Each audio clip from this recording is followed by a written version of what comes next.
Assalamualaikum warahmatullahi wabarakatuh.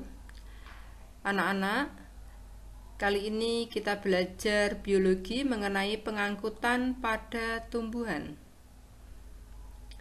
Jadi artinya adalah pengangkutan air dan garam mineral bisa sampai ke daun untuk selanjutnya dilakukan proses fotosintesis.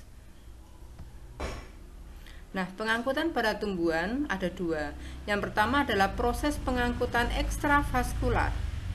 Jadi artinya proses pengangkutan di luar pembuluh angkut. Apa pembuluh angkut pada tumbuhan? Apa saja? Nah, pembuluh angkut pada tumbuhan ada dua, yaitu xilem dan floem. Sekarang apa fungsi xilem? Xilem adalah mengangkut air dan garam mineral dari akar ke daun, yaitu ke jaringan mesofil untuk dilakukan proses fotosintesis. Sekarang kalau floem adalah jaringan yang mengangkut hasil fotosintesis dari daun untuk diedarkan ke seluruh tubuh. Nah, sekarang ada dua cara, yaitu simplast. Yang kedua adalah apoplast. Nah, sekarang kita belajar simplast. Artinya pada pengangkutan ini, sistem pengangkutan air dan zat terlarut pada tumbuhan melalui bagian yang hidup dari satu sel ke sel lainnya melalui sitoplasma. Nah, sitoplasma itu apa? Sitoplasma merupakan cairan pada tumbuhan. Kemudian air dan zat terlarut ini dapat terangkut ke dalam tubuh tumbuhan dengan transport aktif. Nah, apa itu transport aktif? Transport aktif artinya transport yang melawan gradien konsentrasi, atau dengan kata lain perpindahan molekul atau ion dari konsentrasi rendah ke konsentrasi tinggi. Nah, kemudian osmosis. Nah, apa itu osmosis? Osmosis merupakan transport pasif jadi perpindahan molekul air dari suasana hipotonis atau encer ke hipertonis atau pekat. Nah, melalui plasmodesmata. Plasmodesmata merupakan saluran terbuka pada dinding sel sehingga memungkinkan cairan bisa masuk dari satu sel ke sel tetangga. Transport simplast dimulai dari sel-sel rambut akar ke sel parenkim atau jaringan dasar, korteks, endodermis, perisikel, silinder pusat, sehingga sampai ke xilem. Nah, sekarang transport apoplast merupakan pengangkutan air dan garam mineral bergerak melalui bagian sel yang tidak hidup, yaitu apa? Dinding sel dan ruang antar sel, secara difusi atau pasif. Jadi kalau difusi berarti dari konsentrasi tinggi ke konsentrasi rendah. Nah, air ini tidak bisa masuk ke stele. Mengapa? Karena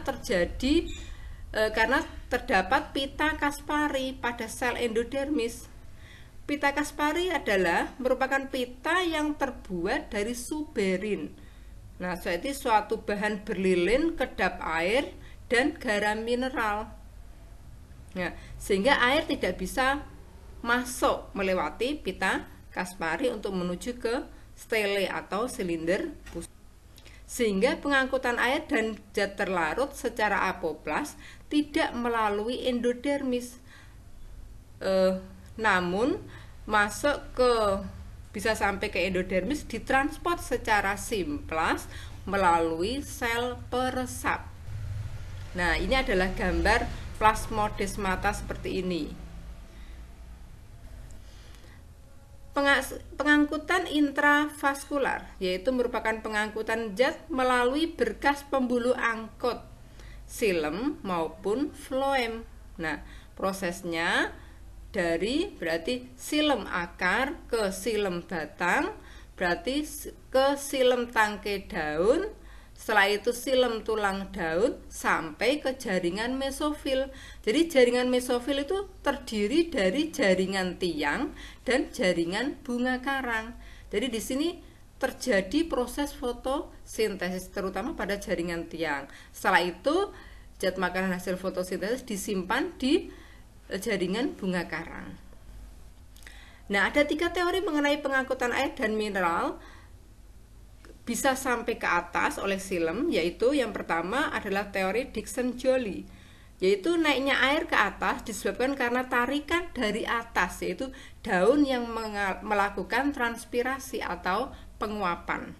Yang kedua, teori tekanan air menyatakan bahwa air dan mineral terangkut ke atas karena adanya tekanan akar.